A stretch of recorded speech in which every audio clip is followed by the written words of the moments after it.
Jumpa lagi dengan saya, Willy The Rooms, di The Sinners Channel. Sebab rancanganku bukanlah rancanganmu, dan jalanmu bukanlah jalanku. Seperti tingginya langit dari bumi, demikianlah tingginya jalanku dan rancanganku dari rancanganmu. Aku sanggup melakukan segala sesuatu, tidak ada rencanaku yang gagal. Percayalah kepadaku, aku tahu rancanganku bagimu.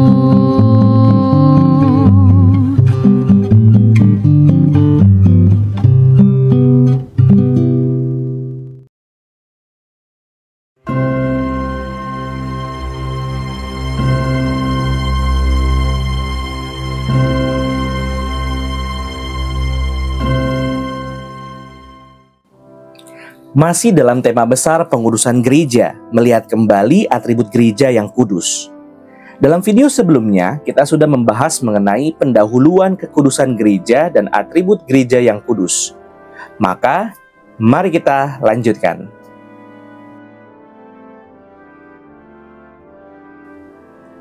Berdasarkan pada atribut Allah yang kudus dan peran pribadi kedua yakni Yesus Kristus yang menguduskan gereja, maka kekudusan gereja bukanlah suatu pandangan ideal yang terlepas dari pergumulan umat Allah.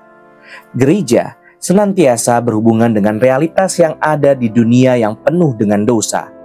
Bahkan, gereja tidak dapat bersembunyi menjaga kekudusannya dengan tidak memiliki kepekaan terhadap realitas dunia yang membutuhkan penebusan. Namun, gereja masih kurang peka di dalam menanggapi realitas yang ada. Adolf von Harnack menyatakan bahwa gagasan gereja terhadap realitas dunia masih belum memadai dan upaya-upaya reformasi berhenti dan berakhir di dalam kekecewaan. Bahkan, gereja yang tidak berfungsi seperti seharusnya dapat ditemui di tiap belahan dunia. Orang Kristen dapat menjadi kecewa ketika melihat realitas gereja yang tidak sempurna di dunia ini. Dalam rangka mengatasi kesenjangan ini, Pendeta Yoas Adi Prasetya mengusulkan pentingnya gagasan eklesiologi untuk memahami kondisi gereja yang seharusnya dan yang sesuai dengan realita. Eklesiologi ideal dan eklesiologi konkret. Eklesiologi ideal menjadi sebuah gagasan yang sempurna tentang gereja yang seharusnya.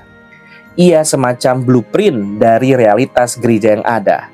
Eklesiologi konkret terkait dengan gereja di dalam suatu tempat dan waktu bersama pergumulan nyata yang dihadapi.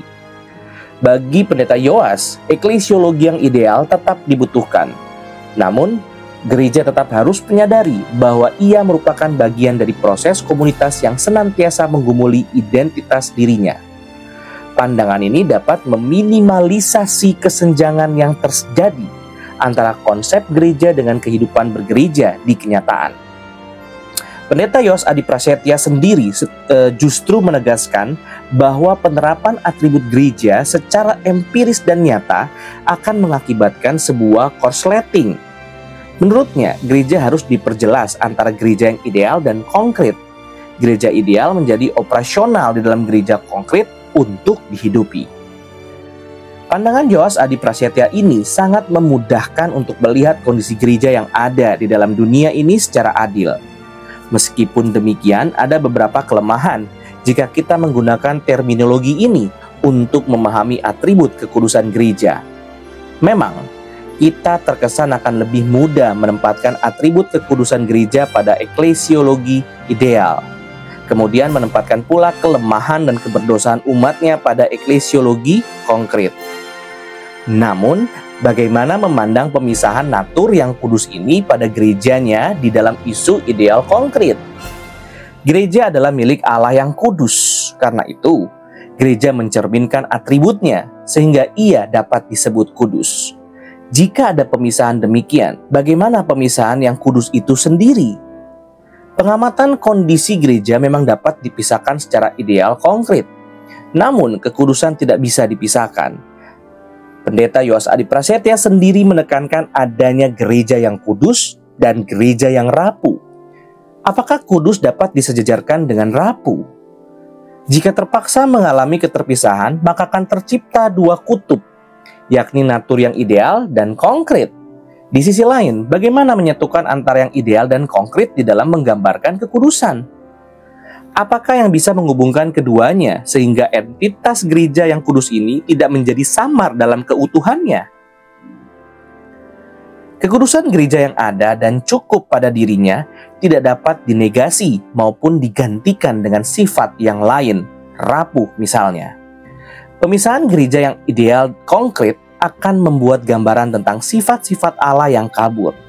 Gereja merupakan perwakilan Allah di dunia yang menyatakan kebenarannya melalui sifat-sifatnya yang dinyatakan.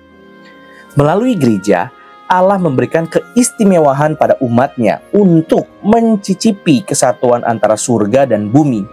Oleh karenanya, gagasan ideal dan konkret justru akan menghilangkan makna identitas kesejatian gereja.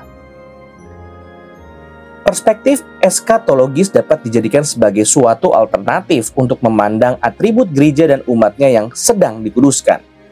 Gereja yang akan datang dan yang sekarang ada di dalam dunia tidak dapat terpisahkan, melainkan berkesinambungan. Gereja ada dalam bentuk sudah tapi belum. Esensi gereja yang kudus sesungguhnya justru berada di dalam situasi di antara yang ideal dan pergumulan untuk menjadi ideal. Seperti yang dikatakan Calvin, bahwa gereja belum mencapai kekudusannya adalah benar. Apa yang dikatakan oleh Calvin, meskipun tidak ada pembatasan yang jelas, tidak berarti menghilangkan sifat gereja yang kudus pada dirinya. Gereja tetaplah kudus karena Allah menghendakinya kudus. Kristus yang sempurna datang untuk gerejanya yang tidak sempurna. Ketidaksempurnaan pada gereja bukanlah menjadi penghalang untuk melihat kekudusan gereja. Justru, terdapat dimensi ontologis dan teleologis yang bisa dijelaskan dalam ketidaksempurnaan gereja. Gereja perlu dipahami kesejatiannya dan tujuan dari kesejatiannya ketika melihat gereja yang saat ini berada di dalam dunia. Herman Bavinck menjelaskan bahwa gereja yang sejati ada di dalam pengertian yang absolut dan mustahil ditemukan di dalam dunia ini. Menurutnya, tidak ada satupun gereja yang utuh. Pandangan Bavinck sangat realistis dalam menjelaskan gereja yang belum utuh, baik di dalam doktrin, kehidupan, pelayanan firman, dan sakramen yang memenuhi tuntutan Allah. Pada akhirnya, gereja yang kudus perlu dilihat dari kacamata yang utuh melalui dimensi eskatologis karena terkait dengan tindakan Allah sendiri yang menopang gerejanya hingga saat ini serta menyempurnakannya kelak. Gereja harus dilihat sebagai gereja yang kudus karena Allah yang menghendakinya, tetapi juga perlu dilihat dari eksistensinya di dalam dunia. Namun, keduanya perlu dilihat dari kacamata di dalam Kristus. Eksistensi dalam realitas yang sudah tapi belum, ini juga terkait dengan panggilan gereja itu sendiri.